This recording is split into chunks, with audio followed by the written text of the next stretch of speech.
la economía es un tema central. La clave de esto es que todos siempre nos podamos ir entendiendo, porque por más que no entendamos el detalle de qué significa algo preal, un bono cero, lo que sea, la economía la sentimos, ¿no? Es de las cosas más cotidianas que puede haber. Podremos no entender qué significa un bono a 100 años con la tasa en dólares más alta del todo el mercado, pero que lo van a pagar nuestros nietos, eso lo vamos a entender absolutamente. Así que, maestro, usted por donde quiera.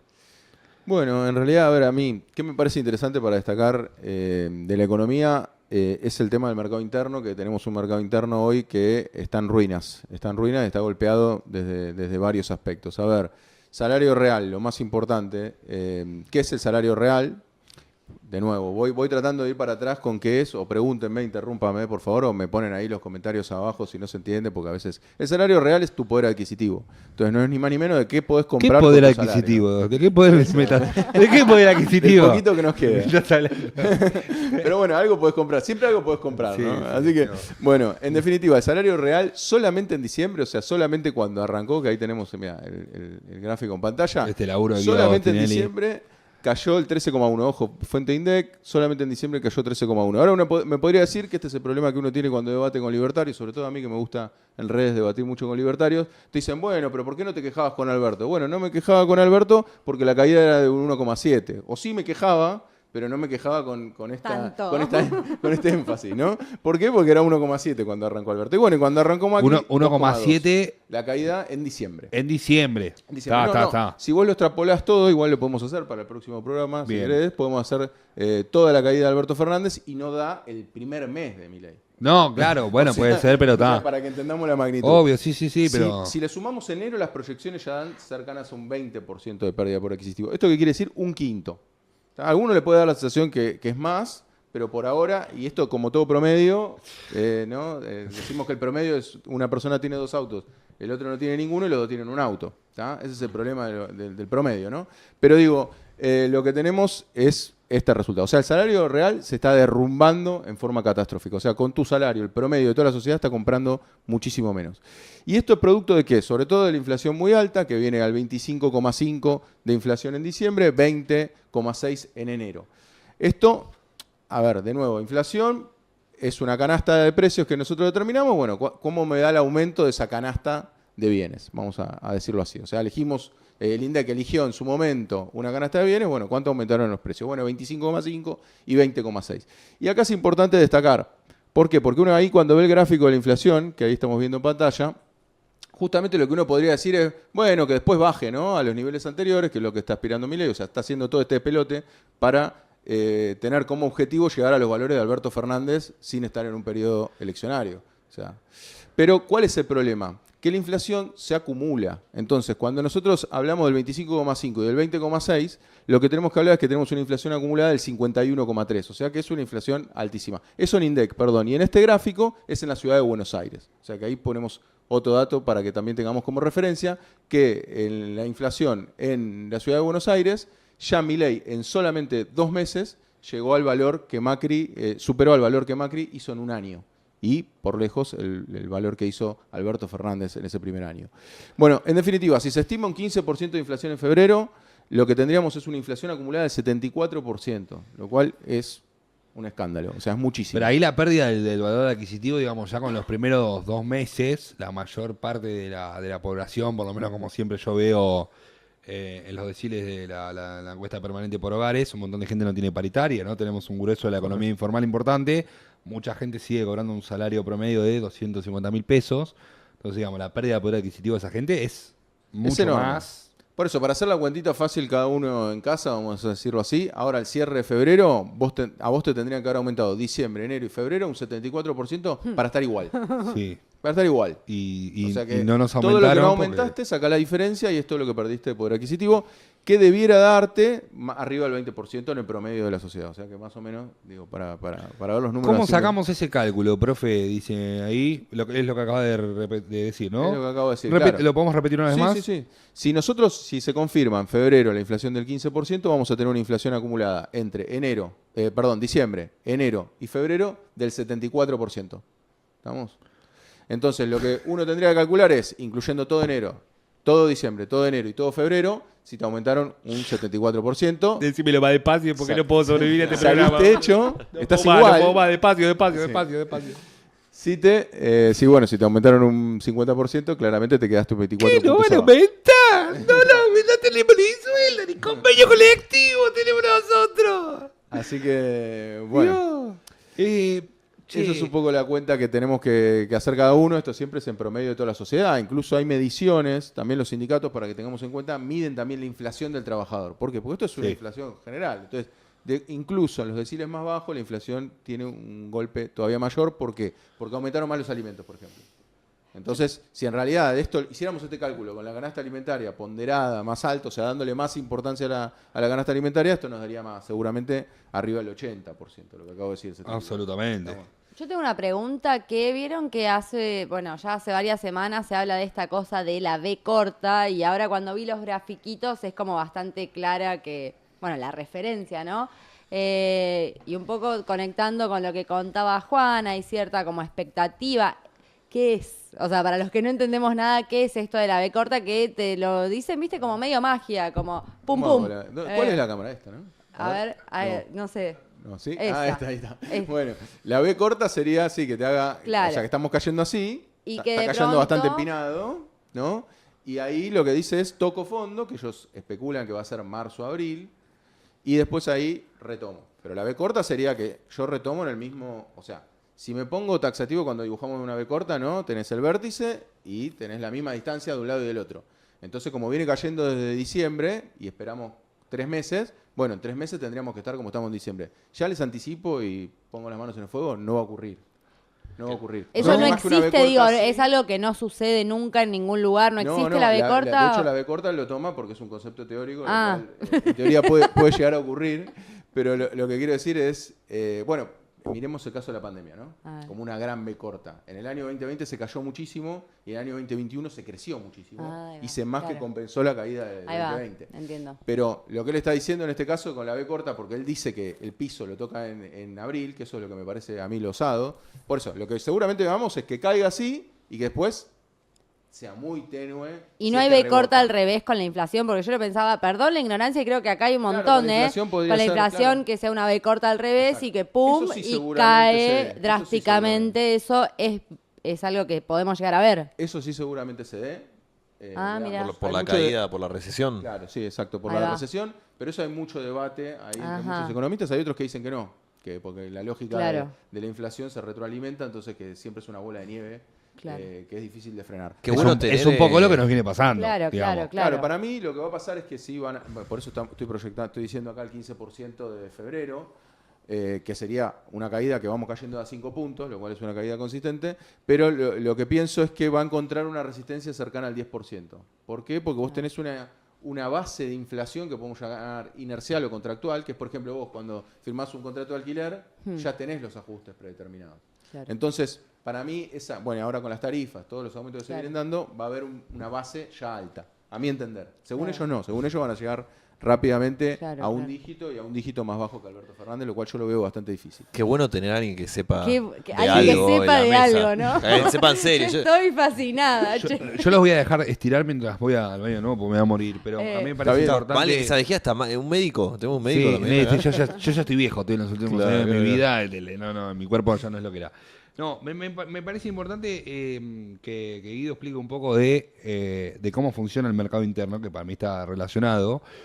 Porque para mí hay una premisa muy falsa cuando los gobiernos hablan de que la inflación para.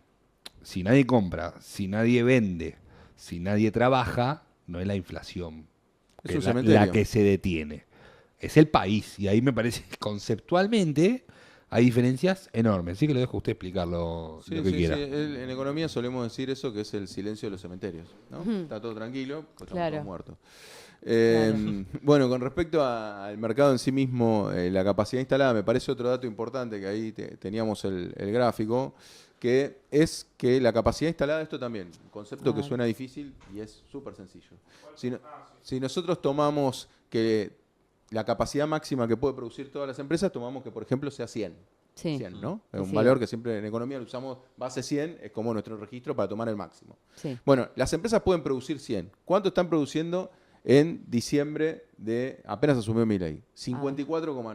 Veníamos bajito. O sea, no, y bueno, está bien. en diciembre del año anterior, que ya A no ver. mal, porque con Alberto Fernández nadie puede decir que estábamos bien, Claro. 63,8. O sea que fíjense que ya veníamos mal en diciembre, en el último diciembre de Alberto estábamos en 63,8 y ahora estamos en 54,9. Y aparentemente en enero estaríamos igual o incluso un poco peor. Hay que ver, estos datos siempre llegan 45 días después del mes de cierre. Después, la venta de supermercados y mayoristas, que salió el dato ayer, antes de ayer, ya nos da una caída real de un 7%. O sea, que tengamos en cuenta, también este dato puede sonar muy negativo, pero tengamos en cuenta que ahí están los alimentos. O sea, que en realidad Claro. que vos compres más alimentos más caros, tira este número para arriba. Pero sin embargo, te da una caída de un 7%. Y después lo que tenemos, bueno, es el dato de desempleo, todavía no lo tenemos. Lo que hay que esperar y todas las proyecciones lo que dan por los despidos que se van dando, incluso en los estatales, como bien marcabas vos que lo iba a hacer y lo hizo, nos va a dar seguramente un aumento del desempleo. Lo que no sabemos es cuán alto va a ser ese. Para eso hay que esperar, son trimestrales. Claro. El primer dato que vamos a tener es el del cierre de diciembre. Que uno asume que es una consecuencia absolutamente lógica, porque si se para la actividad industrial, la gente no está sentada. Bueno, incluso No haciendo parecería nada, que, está despedida. que ese número va a crecer. No sé si leí hoy o ayer que Asindar había Sí, frenado sí. una planta haciendo como un changüí, ¿no? Dándole a la gente las vacaciones, los francos que le debía, cerrándola un mes, pero eso te duró un mes, no sé qué pasa en 2 meses. Exacto, no, sin lugar a dudas el desempleo va a aumentar. ¿Qué pasó? También para que lo tengamos en cuenta. No había buenas noticias. No, Sin anestesia lo dijo. lo que hay que. No, es que eso va. Me a alegra ocurrir que seas seguro. economista y no de recursos humanos, porque No, eso seguro, pero está pará. despedido, Rey. Vamos arriba. Pero con Macri, ojo, que no subió tanto el desempleo como imaginábamos. ¿Por qué? Porque ahí se da otro efecto, que es, si vos te pones con alguna de estas aplicaciones a repartir comida y te sacás el monotributo, no sos un desempleado, está claro, ¿no? Entonces lo que puede pasar es que se precarice mucho el trabajo y no necesariamente, sobre todo esto, a ver, el último dato... ¿Qué es lo que ya pasó en el gobierno de Alberto Fernández? Da el 5,7, si no me falla la memoria, el desempleo en el último dato que tenemos el tercer trimestre, sí, bien digo, Sí. de Alberto Fernández, nos da ese dato. Ahora, no es que tenemos que esperar, esperemos que no nos dé un 10 de una, ¿no? Primero hay una precarización, Sí. vamos a tener primero el dato del 31 de diciembre, o sea, el cierre de diciembre, y después vamos a ver qué es lo que pasa, pero va a dar peor, pero para mí no va a dar un salto tan significativo, pero aparte lo espero, ¿no? Bueno, y después, como para cerrar un poco este panorama del mercado interno, sobre todo te miro a vos, NASA, porque sé que estuviste haciendo videos sobre el tema, pobreza. Pobreza, bueno, el último dato que tenemos es del INDEC con 40,1, que de nuevo es el primer semestre, exacto, viejísimo, en mitad del año pasado, con lo cual nos quedó viejísimo. Sí, ya se murió la mitad de la población hasta que salga el próximo. Y lo que ocurrió y que generó bastante polémica también con Milei fue la pobreza que proyectó la UCA, Sí. que dio una proyección a enero del 57,4% y una indigencia del 15%, lo cual es altísimo. Es altísimo. Y ¿Cómo además es en hace enero, o sea, dato no menor, pues pasó un Y es en tiempo- enero, por ende en febrero Claro. tenemos que estar esperando 60. Y para mí, Guido, cuando en realidad dice que va a haber una inflación del 15 para febrero, está siendo, no es conservador, pero claro, como... Sí, generoso. Sí, Optimista. generoso, optimista, porque en realidad hasta los funcionarios dicen que si la inflación da el 20, están bien. Esa es su propuesta. A ver, rápido... Perdón, Asa, sí. pero digo, los números que estás tirando son tremendos, Acaba de hablar de sí. 60% Pero hay que profundizar en de esto, pobreza, Es una Sí, Milei lo criticó Argentina. esto, también hay que decirlo. A ver, ¿qué fue lo que hizo la UCA? Como para explicar rápidamente lo No, sí, metodológico. pero igual hay que profundizar. Lo que hizo fue agarrar, uno tiene una canasta, ¿cómo calculás la indigencia? Canasta básica alimentaria. ¿Y cómo calculás la pobreza en canasta básica total? Lo explico bien rápido. Canasta básica alimentaria, se seleccionan unos alimentos que llegan a una cierta cantidad de calorías, que son 2.750 calorías. No la quiero complicar. Son una serie es como si tuviésemos acá una canasta grande y ponemos alimentos. Y la medimos mes a mes. ¿Estamos? Claro. Bueno, esa canasta lo que tuvo fue un aumento muy considerado, que es lo que proyecta la UCA, que te lleva al 15%, y veníamos del 9% de indigencia. Ahora, ¿cómo calculas la pobreza en Argentina? Con la canasta básica total. O sea, no solamente los alimentos, sino que le metes vestimenta, transporte, educación, salud, vivienda. ¿Estamos? Le metes otras variables a esa canasta. Lo de la vivienda igual siempre como raro, ¿no? La Sí. medición de la vivienda porque no te toman valores reales de la vivienda. Claro. Sí, sí. No, Es está bien. lo que releva el INDEC. Y A ver, y con esto, ¿qué queremos decir? Acá estamos evaluando la pobreza en lo que sería una crítica, podríamos hacer una crítica a esto, que es unidimensional. ¿Por qué? Porque vos calculás un cierto valor de umbral de pobreza, ¿no? Por ejemplo, ahora la canasta básica total más o menos te da 600 lucas por una familia tipo. O sea, 2 adultos y 2 menores. Más o menos, 590 y pico. Entonces, ¿qué es lo que pasa? Si esa familia le ingresa 601.000, vamos a dar cuenta que fueran 600.000, ya no es pobre. ¿Estamos? Claro. Y a su vez, tenés una familia que puede recibir 590 y ser pobre.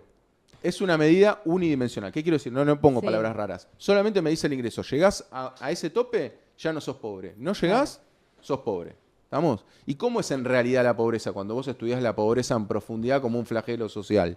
¿Qué es lo que pasa? Bueno, depende de muchas cosas. ¿Tengo acceso al agua potable? ¿Tengo un techo que no sea de chapa? ¿Me puedo dar cierta ocio también dentro de mis actividades? Que es un derecho humano. Tengo un alquiler, tengo la seguridad de una vivienda propia, la seguridad laboral, en fin. Uno podría ahí insertar muchas dimensiones para evaluar la pobreza. En Argentina, como en muchos países del mundo, eso no se mide así, sino se mide por ingreso. Entonces, acá, lo que cuando decimos que vamos a llegar a un 60% de pobreza, es midiéndolo en términos de una canasta determinada.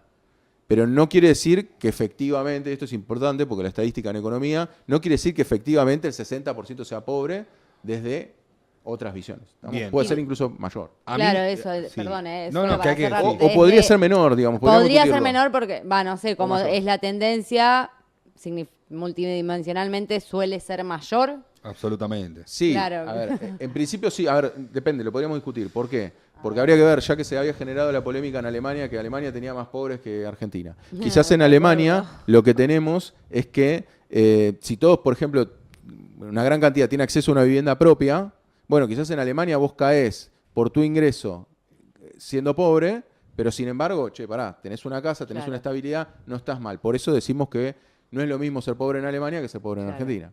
Claro. Pero por eso no hay que comparar, y ese fue el error en ese momento de Aníbal Fernández, no hay que comparar los índices de pobreza entre los países. No. Porque no se calculan igual. Entonces Claro. estás comparando peras con manzanas. Los errores metodológicos, entre tantos errores de Aníbal Fernández, personaje de la política argentina. A ver, cosa para profundizar, a mí algo que me obsesiona cuando se habla de la canasta básica alimentaria, a mí no me parece un dato menor, lo que dijo Guido, se toma una tabla de alimentos, determinados alimentos, no cualquier alimentos, el Estado argentino hasta la fecha no ha hecho análisis nutricionales ni de sanidad con respecto a la alimentación, y se toma esta lista de alimentos y se divide el costo de estos alimentos, que como decía la otra vuelta, son 500 gramos de yerba los que calculan. Medio kilo de yerba en una familia. Decime en tu casa cuánto te dura medio kilo de yerba, ¿no? Pues ahí es como también se miente con las estadísticas. Pero es esta tabla de alimentos, por esa cantidad, por los precios, por las calorías que necesita un ser humano promedio para sobrevivir cada día. Entonces a mí también, yo deseo obviamente vivir en un país mucho más maravilloso del cual estamos viviendo. Entonces, una medición que sea las calorías que alguien promedio necesita para sobrevivir día a día. Es decir, esto, la eternización de la pobreza estructural de la cual parece que los políticos no nos quieren sacar, porque para mí no es una medición seria el costo de vida en base a las 2.000 calorías que un ser humano promedio necesita, y menos si vas a calcular 500 gramos de yerba y otros alimentos también que se pueden disputar dentro de la canasta. Eso me parece un factor fundamental, que hay que empezar a debatir, por lo menos lo creo yo, con esta profundidad, que se disputa poco la medición de la pobreza, que todo el tiempo se repite en la sociedad, pero no se disputa, no se profundiza de esta manera. Y no es lo mismo. No es lo mismo decir, che, lo que están midiendo son las calorías, o ver el tema de la vivienda, porque claramente el INDEC, no sé, ahora cuando lo haga, no va a tomar el promedio de una vivienda a 250.000 pesos. Porque si no, Claro. la canasta te tendría que dar 750, Sí, como para empezar a hablar. Por supuesto, como dijiste antes, tampoco mide el acceso a la salud, el acceso a la educación, o qué tipo, ¿no?, de acceso, porque tampoco es lo mismo los conocimientos que recibimos, o el tipo de escolaridad, si tenemos alimento también en la escuela. Y a mí no me gusta, se usa mucho el argumento de que lo informal nos da la cuenta para arriba. Muchos economistas o muchas personas de determinados sectores políticos han utilizado el argumento de no, pasa que vos no estás calculando los ingresos informales. Y cuando vos analizás la encuesta permanente por hogares de 31 conglomerados urbanos, que también es el INDEC, y te ordena en 10 deciles, para la redundancia, por ingresos, Y cuando uno siempre analiza la EPH y analiza el ingreso, la pobreza siempre te da mayor. ¿Y cuál es el detalle del EPH? Que mide los ingresos tanto individuales como familiares, o sea, de los hogares, y la medición incluye todos los subsidios o planes que reciben esas familias.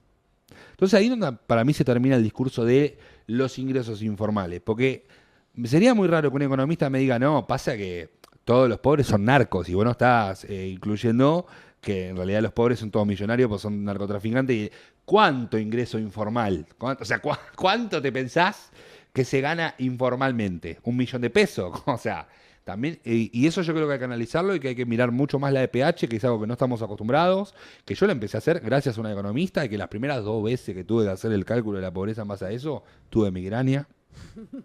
Porque de verdad el acceso a los conocimientos cuesta, también te cuesta en salud, porque no tuvimos una educación que nos sirva para aprender y entender ese tipo de cosas. Pero insisto, recuerden, la EPH te da la medición de los ingresos en los hogares. EPH es encuesta permanente de hogares. De hogares, incluyendo todos los ingresos, es decir, el plan trabajar, la asignación universal por hijo, o sea, te toma todo. Y cuando vos mirás esos números, la pobreza siempre es mayor que la de la canasta básica, tanto alimentaria como total del INDEC. Che, muy buena este segmento, ¿eh? Me gustó, aprendí. Fuera de joda, Sí, ¿eh? aprendimos, Déjame decirte una cosita, Entonces, así como hice un contrapunto nos acá, está para- boludeando para, este. para ser justo. No, boludo, digo en serio. El resto de los streaming laburan tanto para sus programas Déjame acá. decirte Laburo. algo a favor de la estadística nada más. A ver, Ojo por que favor. también no podés ir modificando la canasta todo el tiempo porque te hace que vos no puedas comparar solamente eso, Obvio. que no puedas comparar en el tiempo. Por eso, digamos, esta canasta se cambió con Macri cuando hizo toda la reforma en el INDEC y quedó, pero también porque vos tenés que comparar el dato de pobreza en el tiempo, entonces se hace muy difícil. De hecho, por ejemplo, en mercado laboral, al revés, los criterios son generalmente fijados por la OIT, o la Organización Internacional del Trabajo. ¿Para qué? Para que vos puedas comparar incluso no solamente vos para atrás, sino vos con otro país. Con lo cual en pobreza también estaría bueno en un punto poder comparar entre países si tuviésemos un criterio igual entre cada país, incorporando ahí en esa canasta de bienes los usos y costumbres. Obviamente no le vas a poner yerba mate en Estados Unidos, no sé. No, pero bueno, yo creo que de mínima, como para empezar a hablar con cierta profundidad, con cierta seriedad, de mínima hay que cambiar la cantidad de alimentos, ¿no? Esto de decir, bueno, no me pongas en Argentina medio kilo de yerba, porque una familia en realidad justamente de los 6 kilos de carne que dice esa tabla, probablemente hoy la gente no esté comiendo ni 1 kilo de carne y esté reemplazando por 6 kilos de yerba. Entonces yo creo que de mínima hay que actualizar, nada, en una familia 3 kilos, 4 kilos de yerba en un mes, digamos, no es una cantidad que sea un desabrupto. De mínima, como para empezar a hablar, yo creo que hay que cambiar los alimentos y de todos los funcionarios que yo alguna vez escuché, y por supuesto que ninguno es de mi agrado, el primero que quiso hablar de lo que era nutrición fue Daniel Arroyo, que él lo perjudicaron bastante cuando estuvo a cargo del ministerio, creo que le tendieron bastante una cama. Pero fue el primero que tenía ganas de hacer como algo de nutrición, porque esto para mí también es otro tema central, y giro la palabra. A mucha gente le gusta que los pobres solo comamos mierda, ¿no? Que comamos harina, que comamos polenta. Y cuando vos te alimentás mal, sobre todo en los primeros 5 años de vida, por supuesto que la materia gris no se te desarrolla de la misma manera, pero además no se tiene la misma energía ni se tiene la misma vida digna si vos vivís comiendo harina, que si vos tenés una nutrición organizada. Y yo creo que el Estado tiene que hacer un foco fundamental en esto, y cuando hablo de nutrición no estoy hablando, por supuesto, de que todos los días comamos bife de chorizo. De hecho, ahí, bueno, los veganos tienen mucho para aportar, ¿no? Con otras visiones de las legumbres y un montón de cosas que aportan y hacen bien la alimentación. Pero yo creo que en algún momento el Estado tiene que poner foco en esto. ¿Usted quiere decir algo? Bueno, mira,